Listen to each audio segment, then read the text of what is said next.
Good morning, everyone. Can everyone hear me? Yeah. All right, cool. Well, are you still having fun? Yeah. All right, cool. So, walk with me quickly. I want you to imagine that this is your annual health checkup.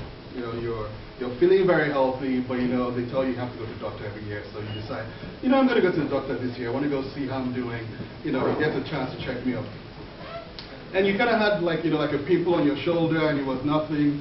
And in fact, you didn't even mention it when you got to the doctor. You know, he says, "Coming, Mr. Maloof," and you sit down. And then all of a sudden, he says, "Oh, okay, well, take off your shirt. You know, let me just kind of check you out. Well, how are you doing? I'm doing great. It's been a great year. You know, I'm very healthy."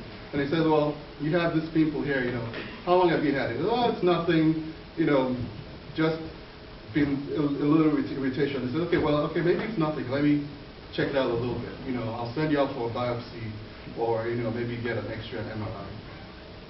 And then he calls you a day later and say, "I need you to come to the office quickly because you know we got the biopsy and we got the MRI back, and I think I have a little bit of concern about what I see in my shoulder." And he shows you, he says, you know, "This is the result of the biopsy. It looks like there's a tumor, but it looks like, you know, it's beginning stages of something, but it's not too bad. Hopefully we can get it out quickly." And then he explains that to you. You're a little concerned, then, you know, he schedules you to go to the OR, and hopefully, you know, he gets that out quickly, and you're fine. Now that brings me to my topic today. What am I talking about is risk management beyond financials. And I'll start with a personal story. So it was 2007, I was in business school. It was a strategy class, so it's interesting that it's coming after this previous talk that we had. And we had to talk about an industry. Our job was to pick an industry and then pick up a company that represents that industry and come talk to everyone about what you find, you know, based on all the strategy tools that you just learned to use in class. And so my team went and we decided we will choose investment banking. And of course, you know, what is the best investment bank there? What represents investment banking better than Goldman Sachs? And so we chose Goldman.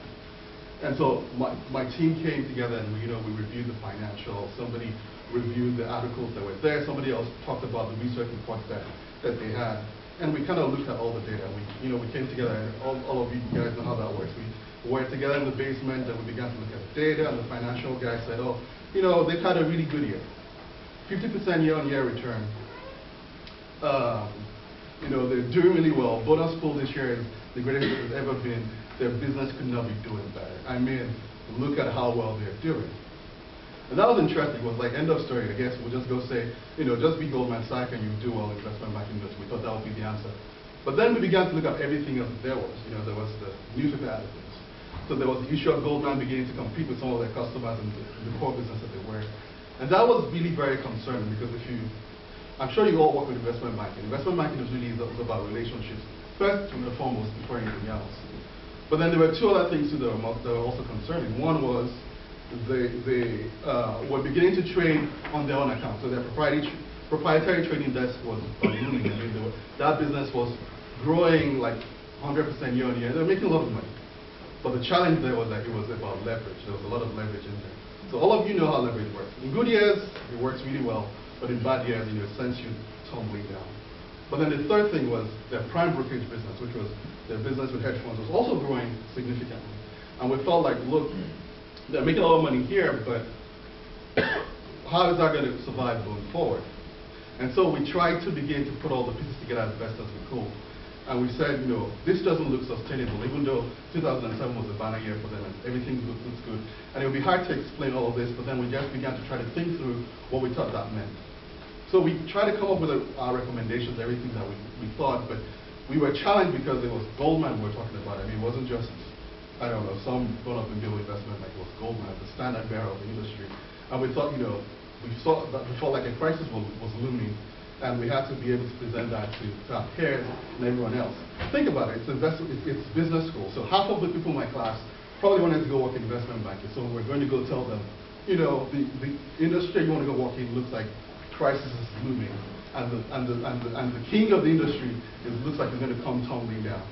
And that was really very hard for us to go say, but we looked at the data, we looked at everything that we had, and we were convinced that it was the right recommendation to go make. And of course, we went to class, we presented our data, we presented all that we saw, And everybody said, yeah, we agree with you. All the facts look like they're right, but we don't agree with your conclusion.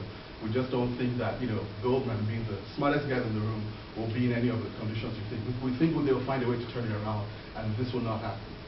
So that was 2007, so I'm sure you all remember.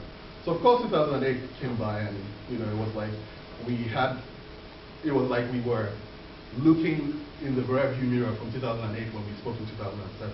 And of course I was very delighted to send that email to my professor to say, it's time to give me my A now because you gave me a B because you didn't agree with us. But that didn't quite happen, it didn't matter. But the point of the story is this. When I think about how we went through all of that, the challenge was for us to be able to make sense of the data, be able to think through the issues. So we had to ask a lot of questions. We had to try to make sense of, use our best understanding of the industry to be able to make sense of the questions that we had to ask. And as we went through the process, we had to come up with our story of our best interpretation of the data that we had. And the story just didn't look good, and we kind of went with that. And in my mind, I think it's important that as we as risk managers think through risk management. It's easy to look at financials, but we almost always have to remember they're lagging indicators. They tell us about the past. And sometimes, like we found, the past is not a very good predictor of the future.